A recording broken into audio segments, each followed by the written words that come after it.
Good morning all of you. વિદ્યાર્થી મિત્રો, ધોરણ 12 મનોવિજ્ઞાનમાં 5મા ચેપ્ટરમાં મનોભાર અને સ્વાસ્થ્ય માં આપણે લાસ્ટ ટીચિંગ સેશનમાં મનોભારના ઉદ્ગમ સ્થાનો, ધ સોર્सेस ઓફ સ્ટ્રેસ વિશે આપણે વિગતવાર શીખ્યા. ત્યાર પછી આજના ટીચિંગ સેશનમાં આપણે મનોભારના પ્રકારો જે પરીક્ષાની દ્રષ્ટિએ માર્ચ 2020-21 HSC બોર્ડની એક્ઝામ માટે મોસ્ટ ઇમ્પોર્ટન્ટ અને 110% પૂછાનાર પ્રશ્ન વિશે આજે આપણે શીખીશું. મનોભારના પ્રકારો, ધ ટાઇપ્સ ઓફ સ્ટ્રેસ. વિદ્યાર્થી મિત્રો, મનોભારના મુખ્યત્વે 3 પ્રકાર પડે છે. એક હતાશા, જેને આપણે ફ્રસ્ટ્રેશન કહીએ છીએ. બીજું સંઘર્ષ, જેને મનોવિજ્ઞાનની ભાષામાં કોન્ફ્લિક્ટ કહેવામાં આવે છે. અને ત્રીજું છે દબાવ, બરાબર, જેને આપણે કહીએ છીએ સપ્રેશન ઓર ડિપ્રેશન, બરાબર.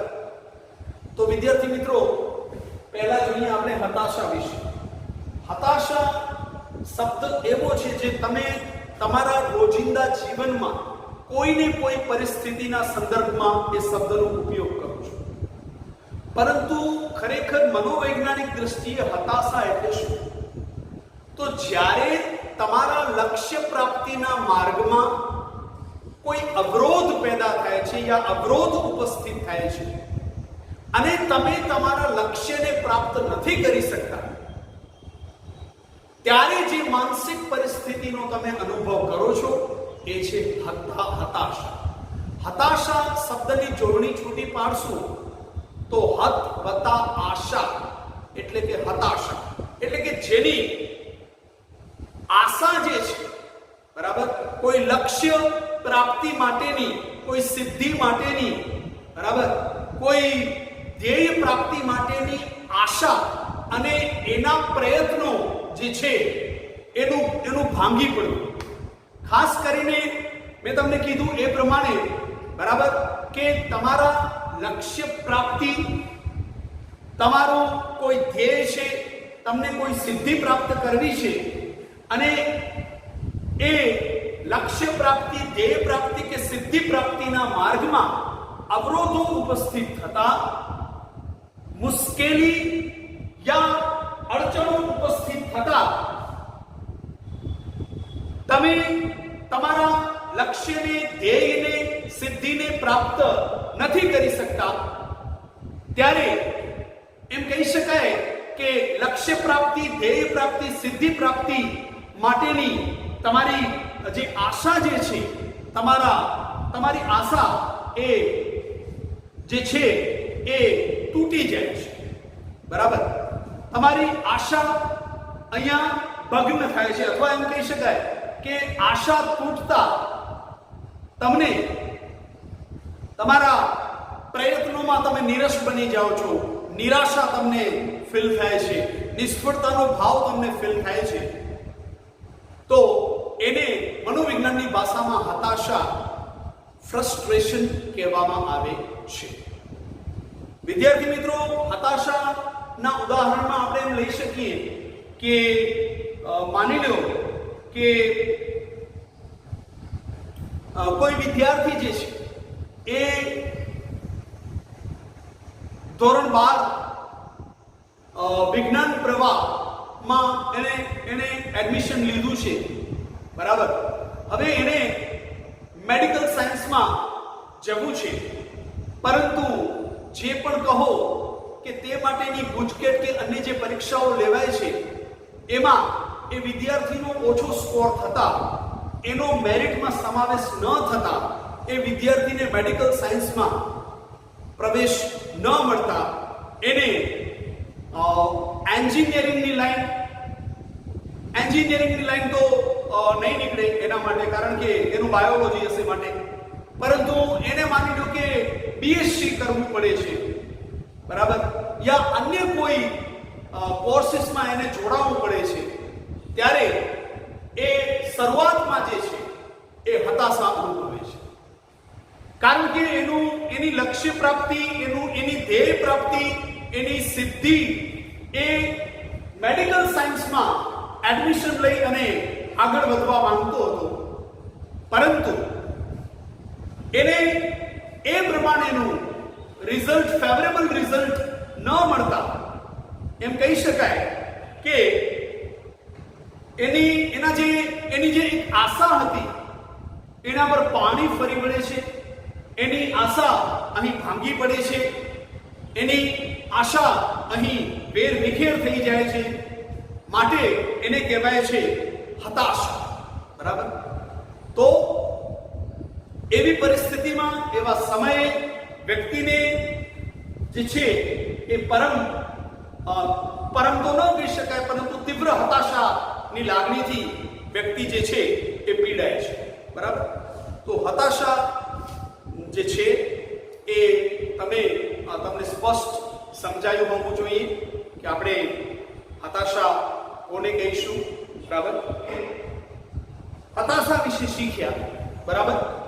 અને એમાં આપણે જોયું એ પ્રમાણે કે જ્યારે આપણા લક્ષ્ય પ્રાપ્તિ, ધ્યેય પ્રાપ્તિ યા જે સિદ્ધિ પ્રાપ્ત કરવા માંગીએ છીએ એના માર્ગમાં જ્યારે અવરોધ આવે છે અને આપણે એ લક્ષ્ય યા ધ્યેય કે સિદ્ધિને પ્રાપ્ત નથી કરી શકતા, ત્યારે જે એક પ્રકારની નિષ્ફળતા યા નિરાશાનો ભાવ આપણે અનુભવીએ છીએ એને આપણે હતાશા કહીએ છીએ.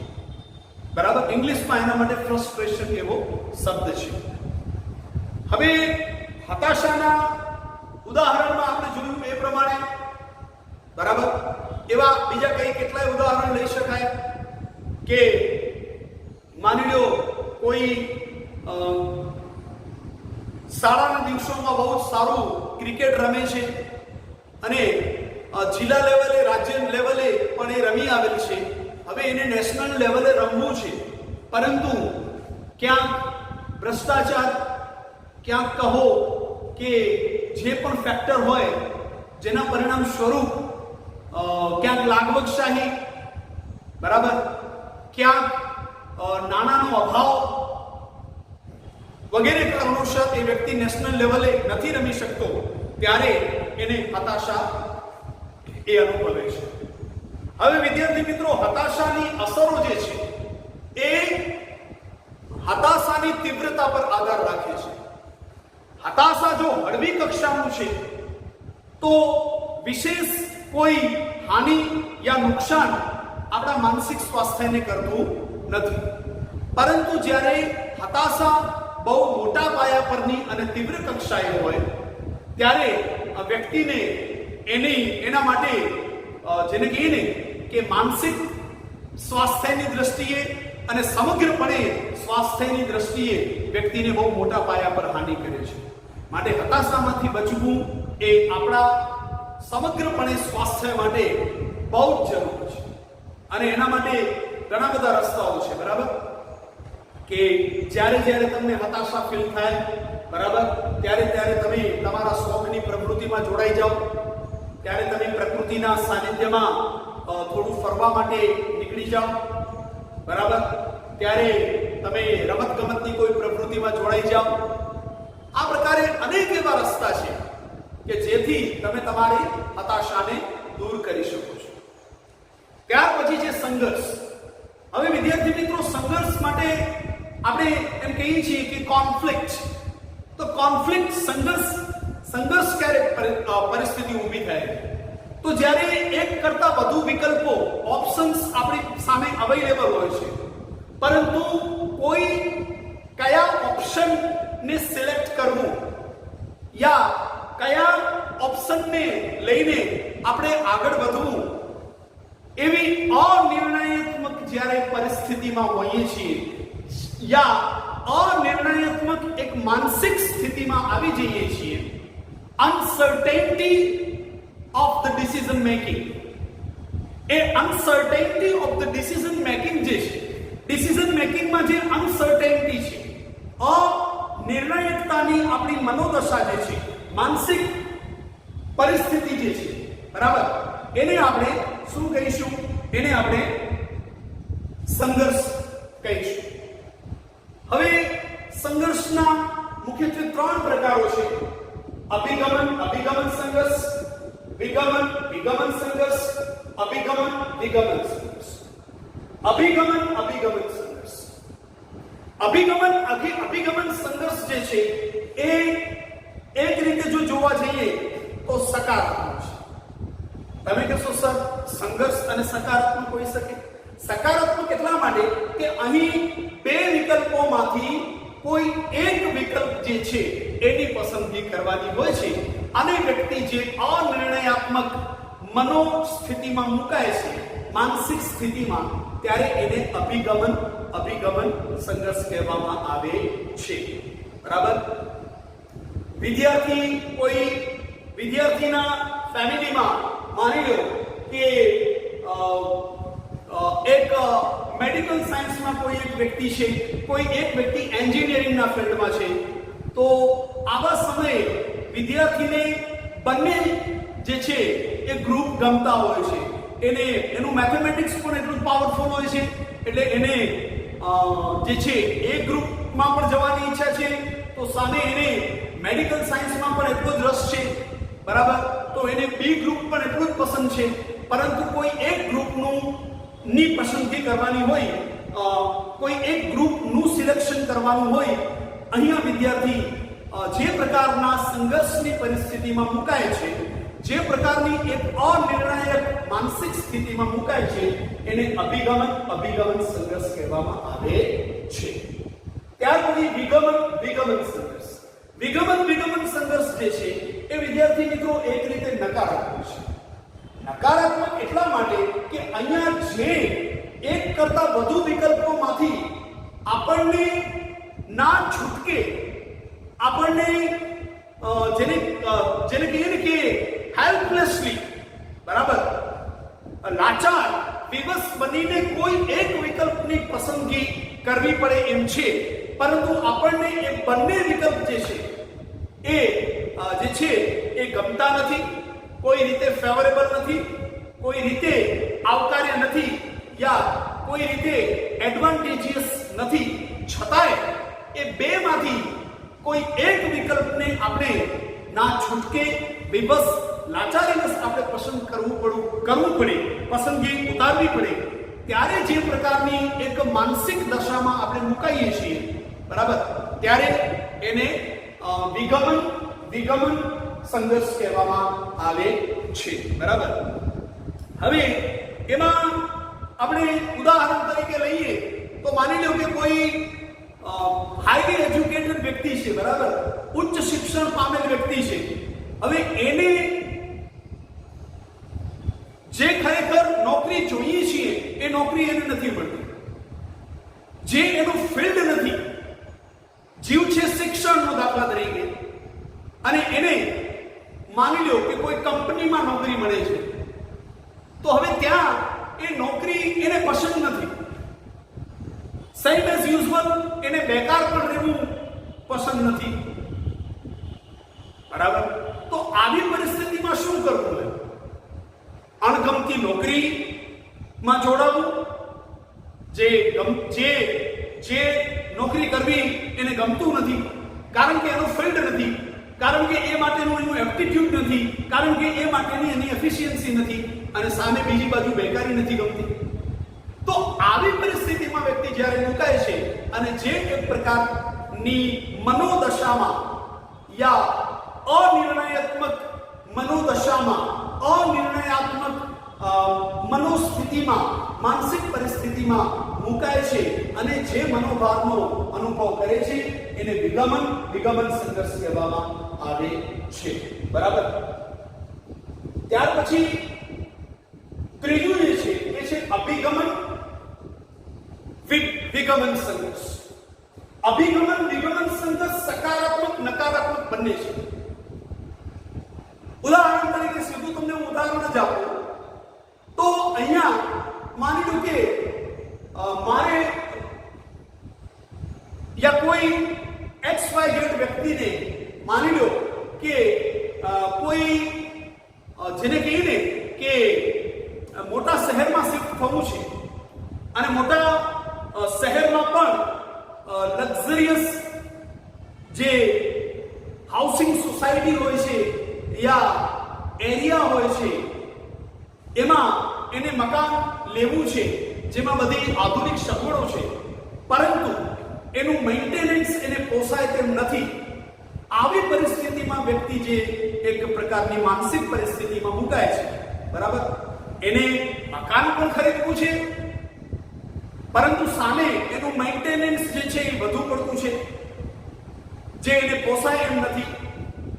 બરાબર, એ તમને કીધું ને કે સાયન્સમાં ભણવું છે, પરંતુ સાયન્સમાં આપ સૌ જાણો છો કે એમાં ટ્યુશન્સ બહુ મોંઘા હોય છે.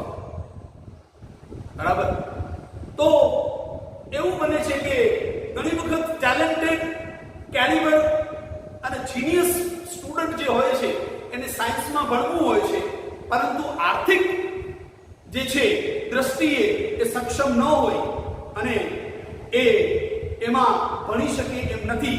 વિજ્ઞાન પ્રવાહમાં યા સાયન્સ સ્ટ્રીમ જે છે એ વિજ્ઞાન પ્રવાહમાં એ ભણી શકે તેમ નથી. ત્યારે એ જે એક પ્રકારના મનોભારથી પીડાય છે, એ મનોભાર યા માનસિક દશા, માનસિક અવદશા કહી શકાય એને, બરાબર, એને આપણે અભિગમન વિગમન સંઘર્ષ તરીકે ઓળખીએ છીએ. અને ત્યાર પછી ત્રીજું છે દબાણ. વિદ્યાર્થી મિત્રો જોજો, દબાણને હું બહુ પ્રેક્ટિકલી તમને સમજાવું તો માની લો દબાણ તો આપણા રોજિંદા જીવનનો અનુભવ છે. બરાબર, જેમ કે કોઈ વિદ્યાર્થીએ વર્ગમાં તોફાન કર્યું અને એ વિદ્યાર્થીને કોઈ XYZ વિષયમાં 5 વખત એ લેશન લખવાની સજા મળી, ત્યારે એ વિદ્યાર્થી દબાણમાં આવી જાય છે. કારણ કે એક પ્રકારનું દબાણ કરવામાં આવ્યું છે. એને 7-8 પેજીસનો મોટો લેશન યા એક્સરસાઇઝીસ જ્યાં એક વખત લખ્યા પછી મેન્ટલી વિદ્યાર્થી થાકી જાય, ત્યાં એને 5 વખત લખવાનું દબાણ થયું છે. તો એ કહેવાશે દબાણ. બરાબર, એક પ્રકારનું મેન્ટલ સપ્રેશન, મેન્ટલ ડિપ્રેશન. એવી જ રીતે માની લો કે કોઈ વિદ્યાર્થીને ખરેખર જવું છે BSc માં, બરાબર, એને બનવું છે સાયન્સ ટીચર, પરંતુ ફાધર જે છે એ એન્જિનિયર હોય, એને એવું દબાણ કરે છે, યા ડોક્ટર હોય એને એવું દબાણ કરે છે કે એ યા તો A ગ્રુપ લે યા તો B ગ્રુપ લે.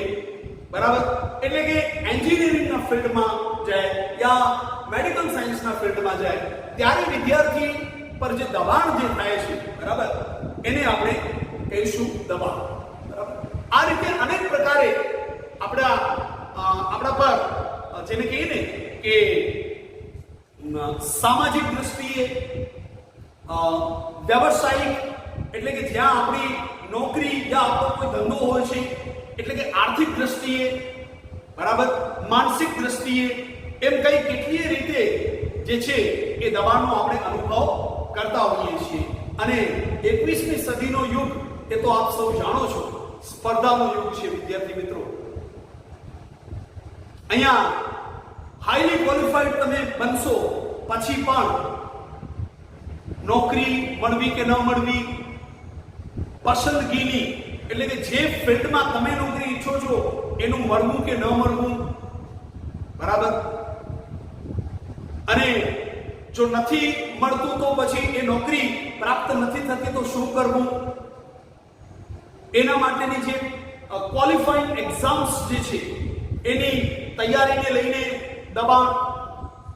બરાબર, એ ક્વોલિફાઈડ થયા પછી મેરિટમાં આવશું કે નહીં આવીએ, અને નોકરી મેરિટમાં સમાવેશ થશે, મેરિટમાં આપણો સમાવેશ થશે કે નહીં એ અંગેનું દબાણ. અને મેરિટમાં આવ્યા પછી ઈચ્છિત જગ્યાએ યા કોઈ ઈચ્છિત ફિલ્ડમાં, એક્સપેક્ટેડ ફિલ્ડમાં નોકરી પ્રાપ્ત થશે કે કેમ, બરાબર, આ બધી જે ત્રીજું જે છે એ વ્યક્તિમાં જાણે અજાણે બરાબર એ દબાણ લાવે છે અને પરિણામ સ્વરૂપ વ્યક્તિ જે છે એ મનોભારથી પીડાય છે. અને દબાણ જ્યાં જ્યાં દબાણ હોય છે ત્યાં ત્યાં આપણે એને પ્રેશર કહીએ છીએ. બરાબર, તો નાની ઉંમરે માની લો કે વિદ્યાર્થી અવસ્થા દરમિયાન આ પ્રકારનું કોઈ દબાણ થાય તો આપણે એને ફેસ કરી લેતા હોઈએ છીએ અને કરવું જ જોઈએ. બરાબર, પરંતુ ઘણી વખત વ્યક્તિને જ્યારે ધંધા રોજગારને લઈને અથવા આવકને લઈને દબાણ થાય છે ત્યારે એક પ્રકારના માનસિક ભારમાં આપણે એમ કહી શકીએ કે મનોભારમાં માનસિક જેને કહીએ ને કે દબાણમાં આવી જાય છે. અને દબાણને એટલે કે પ્રેશર શબ્દને બ્લડ પ્રેશર સાથે સીધો સંદર્ભ છે. પરિણામ સ્વરૂપ એ બ્લડ પ્રેશરની તકલીફ જે છે યા અન્ય તકલીફો જે છે એ એનાથી વ્યક્તિ પીડાતી હોય છે. માટે બને ત્યાં સુધી દબાણની કોઈ પણ પરિસ્થિતિ હોય એમાંથી એને નિર્મૂળ કરવા માટે, એમાંથી અર્થાત મુક્ત થવા માટે, એની અસરને ઓછી કરવા માટે યા એનો સફળતાપૂર્વક સામનો પ્રતિકાર કે એની સાથે અનુકૂલન સાધતા આપણે શીખી લેવું જોઈએ.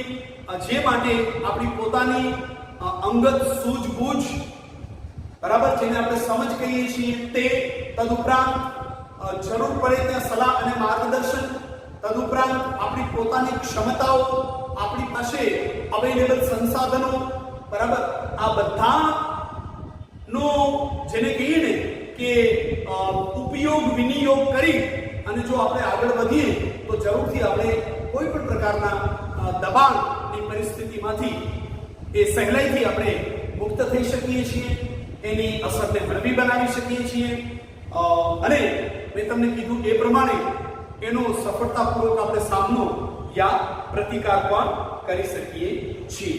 તો આ થયું દબાણ. બરાબર, અને ઘણી વખત ઘણા વિદ્યાર્થીઓ સંઘર્ષ અને દબાણને સમાનાર્થી શબ્દો તરીકે લઈ લે છે, પરંતુ એવું નથી. બરાબર, સંઘર્ષમાં મેં તમને સમજાવ્યું એ મુજબનું બરાબર આખું અલગ છે કન્સેપ્ટ, અને દબાણનું જે એની જે સંકલ્પના છે એ પણ સમગ્રપણે અલગ છે. દબાણની અંદર મેં તમને કીધું એ પ્રમાણે અહીંયા જે છે એ એક પ્રકારે દબાણ ઊભું થાય છે. દબાણ એટલે કેવું દબાણ? માનસિક દબાણ, માનસિક ભાર, જેને આપણે મનોભાર કહીએ છીએ. બરાબર, અને એ એટલા માટે ઉપસ્થિત થાય છે કે વ્યક્તિ જે છે બરાબર એ એની ક્ષમતા એટલે કે એની કેપેસિટીઝ, કેપેબિલિટીઝ, એબિલિટીઝ, એફિશિયન્સી જે પણ કહીએ બરાબર, એના ઉપરાંત એની પાસેથી કંઈક અપેક્ષા રાખવામાં આવે છે એ પ્રકારની ફરજો, વધારાની જવાબદારીઓ યા સ્પર્ધા બરાબર, એને લઈને જે તૈયારી રાખવી પડે છે, સુસજ્જ બનવું પડે છે, એને લઈને જે એક પ્રકારનું દબાણ થાય છે એ છે દબાણ. બરાબર, તો વિદ્યાર્થી મિત્રો, આજના ટીચિંગ સેશનમાં આપણે મનોભારના મુખ્યત્વે 3 પ્રકારોમાં હતાશા, સંઘર્ષ અને દબાણ વિશે વિગતવાર શીખ્યા અને સમજ્યા. Till then, goodbye, have a nice day, take care of yourself, prepare yourself very very sincerely. અને આજનું ટીચિંગ સેશન આપ સૌને ગમે તો આપ જરૂરથી એને સબસ્ક્રાઇબ કરજો, લાઈક, અને એવા વિદ્યાર્થીઓની વચ્ચે ખાસ શેર કરજો જેમની પાસે નથી કોઈ ટ્યુશન્સ અવેલેબલ યા નથી કોઈ પ્રકારે કોઈ ઇન્ફોર્મેશન ટેકનોલોજી અવેલેબલ. એવી મનોદશામાં મુકાયેલ વિદ્યાર્થીઓને તમે સામેલ કરી, તમારી સાથે ઇન્વોલ્વ કરી એને પણ શીખવજો, એનો પણ મનોભાર હળવો કરવાના પ્રયત્ન કરજો. તો મને એમ લાગે છે કે આપણા સૌની મહેનત સફળ ગણાશે. Till then, thank you so much, dear students.